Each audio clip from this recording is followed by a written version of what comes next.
Hi folks, welcome to a shop update video and kind of a year recap. We had some big changes at Saunders Machine Works in terms of equipment, some new equipment, some stuff that we've sold, some changes from a leadership standpoint about how I've thought about what this business is, and some things we've started to improve, but also some things and big things that are gonna happen come in 2024. So kind of wanted to give you guys a candid insight into that.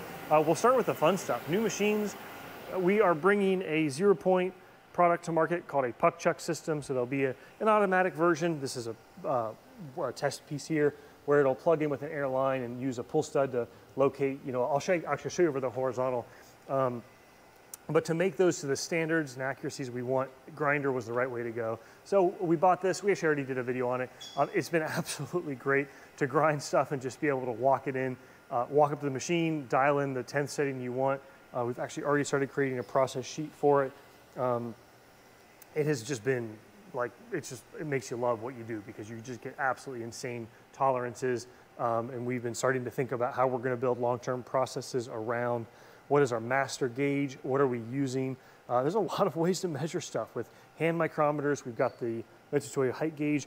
I really like coming back to a good indicator with a reference gauge where we have ordered a custom Mitsutoyo Sarah block that's being made right now. So in the meantime, we have a temporary gauge. So that's the first new machine, but while I'm over here, this has been a huge improvement. We've gotten a lot of junk and stuff out of here that we don't use anymore. We sold our tumbler and other stuff, but it's still a mess. So I'll come back to kind of the big change that's going to happen here later in the video about both practical stuff, but also for the other folks out there that are watching as small business owners or manufacturing entrepreneurs, the kind of mental shift that I needed to make that's gonna make this kind of thing happen.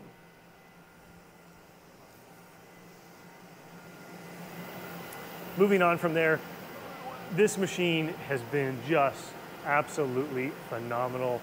Grant was just 3D printing these little trays to hold parts that come off of it. This is one of the products for that puck chuck jaw system. That's a very difficult part to make on any machine other than a B-axis mill turn B-axis mill turn machine. Absolutely love this machine. Stay tuned though, we're actually gonna change this up, I'm 99% sure, in a good way. But here's why I love this machine. It's not because it's fancy or cool. Frankly, I wish it was a lot less expensive, but we were making a different product I'm filming this on the weekend, but on Friday, we were making a different product and we were huddling up on the priorities of what we need this machine to do between now and a certain date for the reasons I was just sort of alluding to a minute ago about potentially getting rid of this machine, or rather replacing it. And I said, hey, we should run inventory of that product. And Grant laughed. He came back over to me 20 minutes later and he's like, it's already running those. That's why we have this machine. Ties in really well with a book I was just reading on the Toyota lean machine, or the greatest machine in the world. And by the way, side note, that was one of my personal failures this year, was I really just didn't read. And now I don't mean failure like I am upset with myself, because it was kind of like, okay, I did plenty of other personal stuff that I enjoyed, but I finally at the end of the year got back into a couple books and it actually felt great. And that lean book really was the perfect time to be reading that. A couple of the things I had been thinking about doing here were already being planned, and then that just pushed it over the edge. But the other reason I love this, the books with regard to lean in that machine, is that it's exactly what I wanted this machine to do. When we need to make a certain amount of a certain product, it is ready to go. There's almost no setup. It's kind of the antithesis of a machine like a Swiss lathe, where you've got hours, if not days, of skilled labor, fussing around, testing parts, breaking tools, breaking inserts, measuring parts. This machine, the tools stay set up. You've got some soft jaws, which are very easy to replace. Door's locked right now with a couple pins. Maybe you have to change a guide channel, but we're gonna rethink our whole manufacturing company in terms of saying we have 4 vertical machining centers that run plates. And plates are, for sure, from a revenue standpoint and product line standpoint, the foundation of our business. So we've got the identical pair of Haas VF6s. We've got the Genos M660. This is sort of our best machine, the best ability and capability, and then a Haas VF3YT. So we've kind of got 4 machines that make fixture plates. The horizontal makes everything else. Not quite so, but for the most part, makes everything else. and it does such an amazing job. The spindle uptime on that machine in the first 9 months, time in the cut, so not cycle start time, not even power on time, actually making chips, we averaged 8.2 hours a day. I haven't looked at it lately, but now it regularly runs from 6 a.m. in the morning when Garrett gets in till usually shuts off somewhere between 10 p.m. and 3 a.m. So it's regularly running, whatever that is, 18 hours a day. We don't want to run it just for the sake of statistics though, so we're trying to do a better job of making sure we're running the right product so that we produce the correct amount of material. And that is actually a great segue to talk about Modvice Gen 3 stuff as well as storage. But let me come back in a second, because what I just mentioned was, okay, we've got our mills for our fixture plates. We've got the horizontal to make the Modvice and those sort of accessories. And then the Williman is going to take over everything else, all the turn parts, the smaller parts, the plug jacks, the vice stops, etc. And so the actual plan is actually eventually in 2024 going to be to sell our original ST20Y, which I love this machine, it's been great, but we don't need this machine, and I don't like any turning center, regardless of the brand, that is limited to, well, 12 to 24, depending on how cute you want to get, tools with the more complicated and expensive and large Royal system. It's been great, but the Williman's going to be so much better.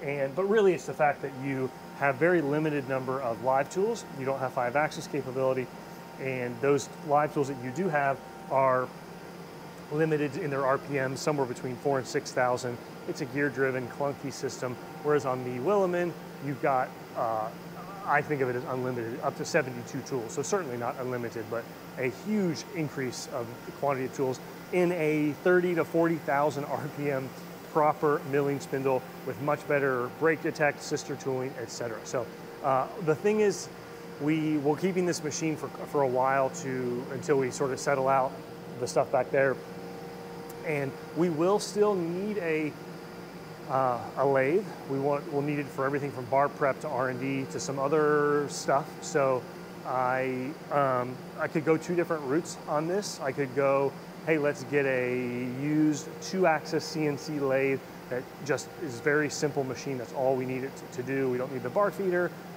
etc. That would be fine. Or a little bit crazy, I could actually very much see going the other route, which would be to get a small mill turn machine like a Multus.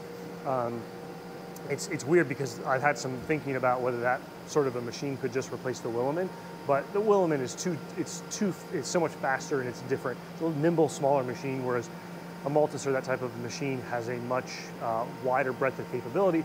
But what I like about that is the same thing I just mentioned about what the Williman lets us do, which is you've got lots of tools that are all set up. You've got lots of milling capability. And so when we want to run either light production, R&D, internal fixture work, that the machine is just ready to go. We're reducing all aspects of that friction when we want to make something. It's also what I love about the horizontal. We've got 24 or so different work setups and tables and fixtures that are all ready to go at a moment's notice. When we want a one run, we just hit the button, pull it up, and we're good to go. We don't set up tools on this. It's just awesome. So our big 2 product launches for next year are going to be moving the Modvice to Gen 3. That's not a big customer-facing change, to be clear. It's going to improve some of our internal production methods. It's going to help us add some value to the product, or pull up by not having so much material we're removing. And we'll be offering a M12 version of it as well. And it's some other nice things that help round it out. We're going to have a round grip jaw as well as our standard jaw and so forth. One of the things I've been happy with as we've been prototyping it is how we store the product in our bins. And it looks simple, but it makes you so happy. These store a known quantity. I believe this is 20 per bin. It keeps them from being damaged. And by having these 3D printed trays, we also minimize the amount of weight in each bin because I don't want them to weigh too much. It also is setting us up for a pool type system. I don't know exactly what this is going to look like, but certain products will want to have them in a fully assembled state, boxed and ready to ship. And then let's say on the top jaws, we will have 2 bins always ready to go, and then 2 other bins that would get moved back when they're empty to the horizontal way. That way we always know when we need to run that program. And if we have plenty of inventory, Garrett or whomever's running the horizontal just doesn't run that code that day or that night. I think that's going to be a really nice system, and I've been really happy with how these have printed on the bamboo to set into these bins just absolutely perfectly to allow us to drop the product on there and they don't bang against each other, and so forth. On that note, I'll walk over. The bamboo doesn't by any means feel new, but we still love it. We just bought a second one for Alex because we were having problems with so many people wanting to use it that it just made sense to pick up that second one, and Alex gets to leave his dedicated in his office. That way he can kind of have his own machine as an R&D guy. I actually got something on it right there for organization in the shop that you just printed. And ours has been cranking over here. We also picked up a small fiber laser that we're using for the puck chuck. It's right here. I've never even used the thing, but it works great. Alex has been making template jigs that give us the information we need for what we're doing, where to locate it, and the focal length. And I don't know if we have one engraved right here, but we have different pull studs for the puck chuck, and so they need to be engraved to say whether they're a clearance stud or a locating stud. I'll show, don't remember if these are beta units. I don't remember if they are engraved or not, but this is kind of what led us to the development of the puck chuck. Was we needed a way to hold and quickly change out fixtures. 15 15 of the products that we run on the horizontal are high enough volume to stay dedicated setup, but we have a number of products that we need to run every month or every 2 months or every 6 months. I don't want to be thinking and guessing and potentially making mistakes on that setup. So having a 0-point system in a configuration that also pairs really well with our fixture plates means these can live in this location or they can be adjusted as needed, and you simply hook an air line up, pull one switch up, they all can be released. And we've been using right now as a teaser everything from single clamps. So this holds a single product with some of these custom ID clamps. It's got the pull stud, and in this case we have a locating jaw, so it would go on just like that. And we've even done some dual span ones. In fact, this is a 3D printed test fixture right here, where there'd be a pull stud on each side, some ID clamps, and then this would span across 2 of them.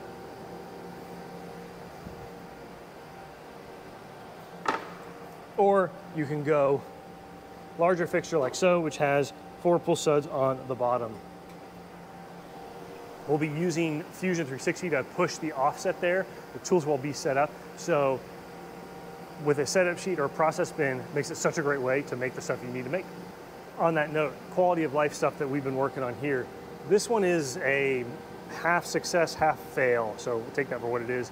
We use a lot of Uniforce clamps, and we have found that the more chips get stuck in there like this, the more of a pain in the butt it is. Now this is almost worse because right now I've only been using the top 2 stations, and you can see they don't have as many chips in them, but still, I don't like this because it causes all sorts of problems with marring up your part or building up and packing up in there. So what we have been doing, and this has it in there, which is why I mentioned it's a half win, half fail, we've been putting RTB silicone in the void of the Uniforce when we first install them.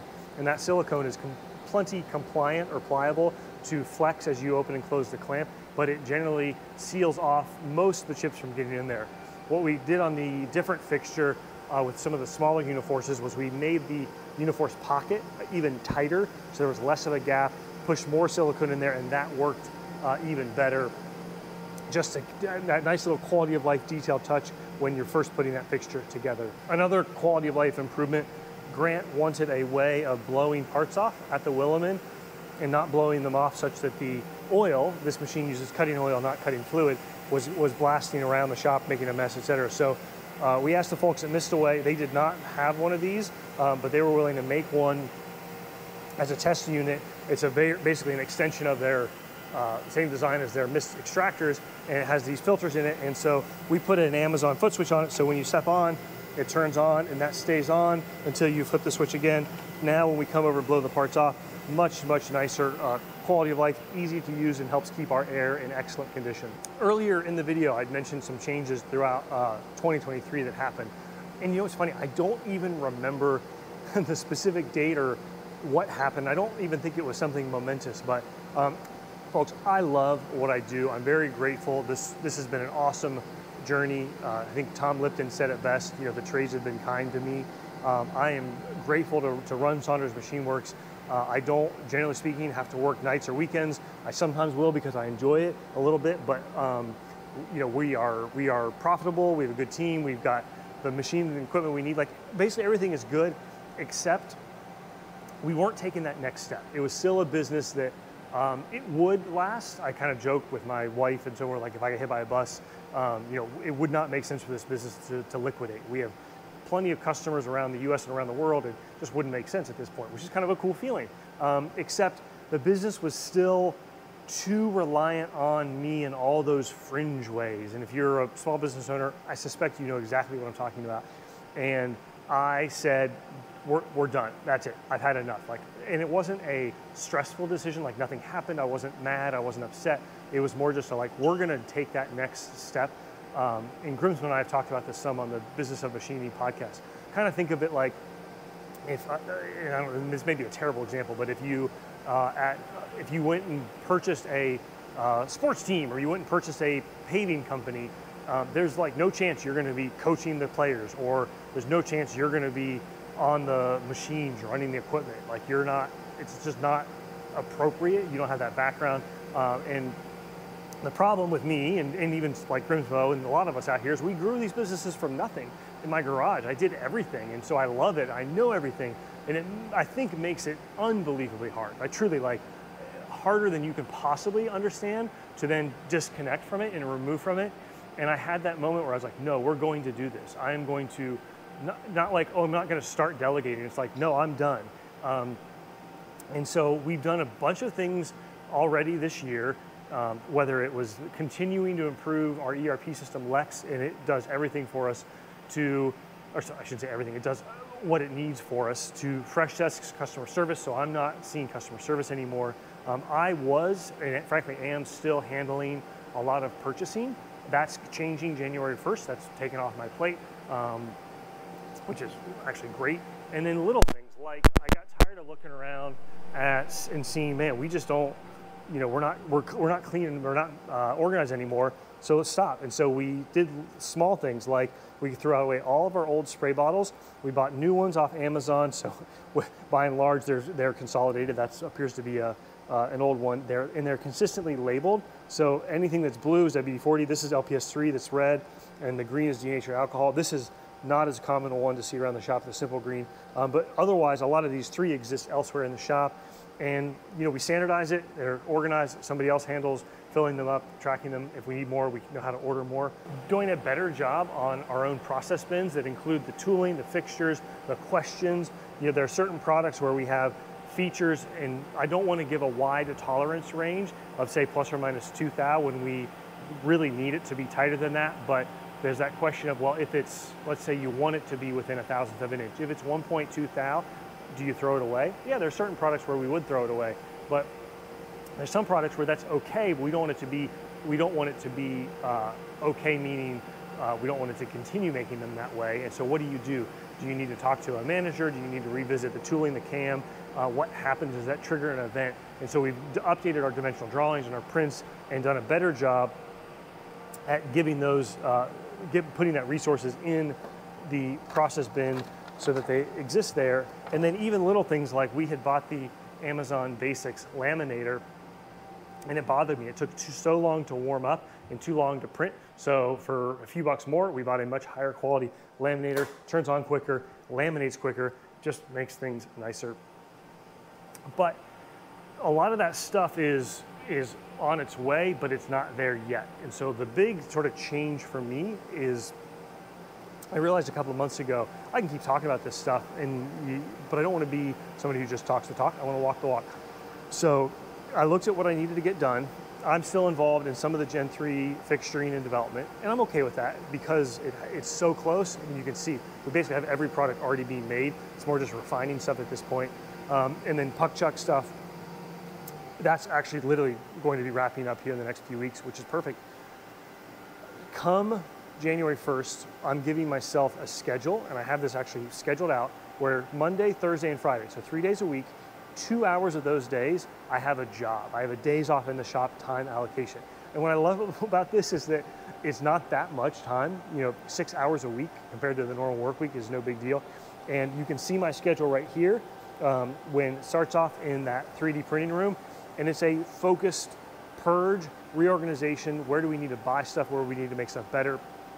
I'll be leading the effort, but of course bringing folks in as needed. And the goal will be to go from things like messy tool bins to better versions of this, where we've taken the Gridfinity system, we've printed them out, we've labeled them, but even this could use a little bit of work where we've got loose notes in here, loose tools in here.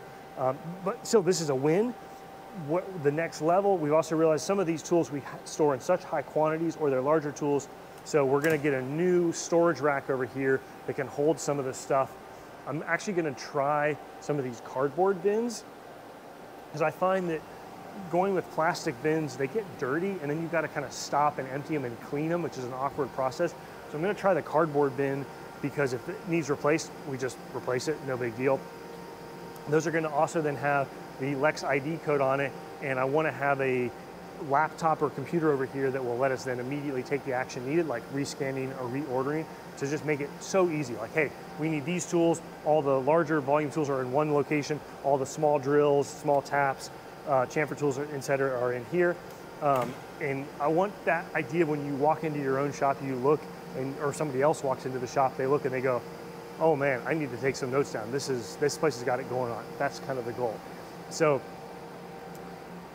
that's a big task and big goal. And one of the things I remember Grimsmo talking about in our podcast was, goals are worthless. It's the actions you take to get there.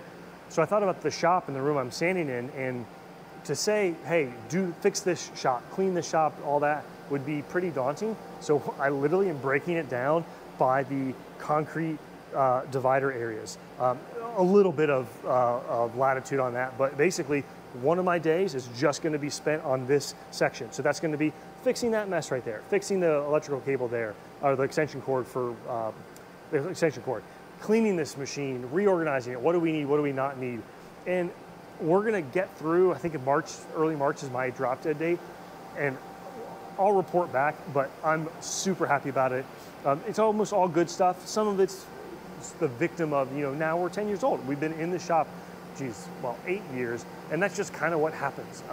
You grow, you accumulate stuff. Some are good ideas, some are bad ideas. We're gonna take the time, I'm gonna take the time to really reevaluate all that and leave our team in a better decision process. And it's also gonna be the kind of final input I have as a regular daily technician, if you will. As after that, I'm gonna be doing a better job at planning, thinking, helping assist the team, giving the team room to grow, inevitably stepping into putting out fires or problem solving for sure. But I want to walk into the business and know that it's all happening without me, which it already does. It really does, which is great. We're fortunate enough to say that material gets ordered, work orders get made, parts get shipped for sure. But there's that next tier of where if I were gone for 2 or 3 weeks or a month, where I think cracks would show, and that's that kind of polish I want to work on for 2024. I got to end with a few more quality of life improvements. One problem we had, we ruined a tool because we were testing something. We had the all coolant off button hit, ran the next program, which was supposed to be a through spindle coolant steel drill. All coolant off was activated, and we blew up that drill. Our own fault, it happens. But how do you stop that? First off, you gotta ask, is it worth stopping? As much as we've run this machine, it happened once. Is it worth fixing? In this case, yes, it is. So the first change that we did, because it was so easy, is now when you hit that button, you just pull that string down. Now, this is not perfect. You can, of course, hit that button and forget to pull the string down, but we've actually been very lucky and fortunate in that that has been embraced and adopted. So that was kind of the first step, which again, it's not perfect, but it was also so easy to implement that I'm happy we did it. The next level is I have figured out, with the help of an Okuma guy, that light status is a hex variable that you should be able to access in the Okuma control. And so we're going to modify our post processor that anytime it throws through spindle coolant, it checks the status of that LED light. So those are the kind of examples when I was mentioning a second ago, taking my days off in the shop in 2024. It's not just cleaning and organizing, purging. It's like, okay, what would make this machine better? I know having that done will be a good thing. I know I can figure out how to do that. I just need to make sure I'm spending the time doing that stuff. And I'm not willing to spend the time to do that stuff until I've gotten some other things done here, like the Gen 3 mod device, etc. So that's fun. And we will share a lot of that stuff. I also found little things. We used to hang rags all over the place with clips. I found these on Amazon for $6 for a 3-pack, and it makes it really easy. They're just kitchen towel hooks. So you can pull a rag out, use it, shove it back in, and now we've got a mix of microfibers and regular rags elsewhere where it's easier to use them and replace them as needed. We also, I got tired of having lots of useful stuff that wasn't organized and great. So standardized around these Rubbermaid bins from Home Depot, took the time to label them. This is stuff that we access, you know, maybe once a month. I don't have to read the labels out to you, you guys can read. This is a great start. It needs another solid 1 to 2 days of consolidation, some more bins to fill, some extra ready to go. And it's great. If somebody needs a face mask or somebody needs a HDMI cable, there we go, they're right there. We also learned something good on our air compressors. We've been really good about doing the oil change maintenance, no problem there, but I realized we need to be tying in the oil change maintenance with a proper tank drain and flush, because most the screw compressors that shops like ours are buying are wet tanks. You can get into a longer conversation about wet versus dry tanks, but most of them are wet tanks, meaning the air has not been dried before it goes into the storage tank. So that means your tank is going to accumulate water. We have the auto drains on them, but if the auto drain isn't working perfectly or whatnot, it may not be draining. And so it's worth it when we do the oil change, and you have to unload the tank anyways to check that. And one of the things that I learned is our tank was at almost 2 level, and it wasn't making best use of the auto drain's location, in this case on the left side. And so we put a digital level on here and 3D printed a small pad to put the tank at a very, very, very slight angle to make sure that when the auto drain is triggering every hour or something, it's draining with the tank in the correct orientation. We also put all of our air drains on the Alexa plugs as well. We'd already had the compressors have lockout ball valves that are Alexa driven, so the compressors shut off on a schedule. Excuse me, the compressors don't shut off. The ball valve closes them on a schedule. That way we're not pressurizing the system with inevitable small leaks and so forth where we don't need to be. But over the nights or over long weekends, etc., the air drains were still going, which would empty the tanks and cause the compressors to cycle. Not the end of the world, but we went ahead and added the Alexa smart plugs so that the auto drains also are only running when the compressors are actually running. And finally, we've had some of these skimpy oil skimmers. The belts would seem to stretch or wear out on us, and it's not a big deal. They're only a couple $100, and you can buy some of the replacement parts as needed, but it kind of bothered me, and we've got a lot of these things, and I realized, wait a minute here, the belt just needs to have a little bit more tension to it. You can put a tensioner on it. I'm only willing to do that if it's done super, super, super simple, and it was. We just 3D printed that orange piece there. It's got 2 set screws. We sawed the whole length here, just sawed it off, so it's 2 separate pieces, and then you're able to pre-tension the belt with inside that sleeve, and then once you've got it tensioned, you just tighten down the 2 screws and you're done. So that's the kind of improvement that I'm totally fine with doing. Obviously there's a whole spirit of this conversation is also getting away from doing stuff that's stupid. On that note, the Toyota book talks a lot about rework, and it hit me hard that a lot of the annoying things, the things that cause messes around here and so forth, parts storing up, etc., is rework. It's stuff that they're like, I don't like that, I need to fix it, I need to tweak that. Coincidentally, we used to have a manual lathe right here. The shipping team wanted to move QC from here over to there. They wanted to put our digital pallet weigh scale right here. This just happened about a week ago, and that's great. We ended up selling our blue Emco lathe. I have very fond memories. That was a lathe that I unloaded by hand in my New York driveway.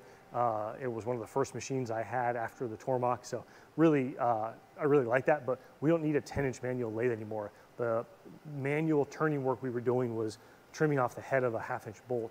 So I'm thinking about buying a little machine. I'm also kind of looking hard at, like, why were we using that? If it's just to do rework or custom screws, I don't want to be necessarily doing that. So that's kind of one of the things I need to think about versus tweaking stuff and spending our time doing that, or just ordering it from McMaster and having it here tomorrow. So I appreciate it. It's been a great journey to the fellow business owners out there. I want to encourage you to go through the process I went through this year. It was kind of one of these like, hey, we need to make sure the business works for us, for our employees, and the steps that we've taken, which I hope come through in this, have been absolutely awesome. I'm also happy to hold myself accountable. We'll be back in the spring with an update on a lot of the days off in the shop projects to see what that change looks like. Otherwise, folks, thanks so much. Hope you learned something. Hope you enjoyed. Take care. See you soon.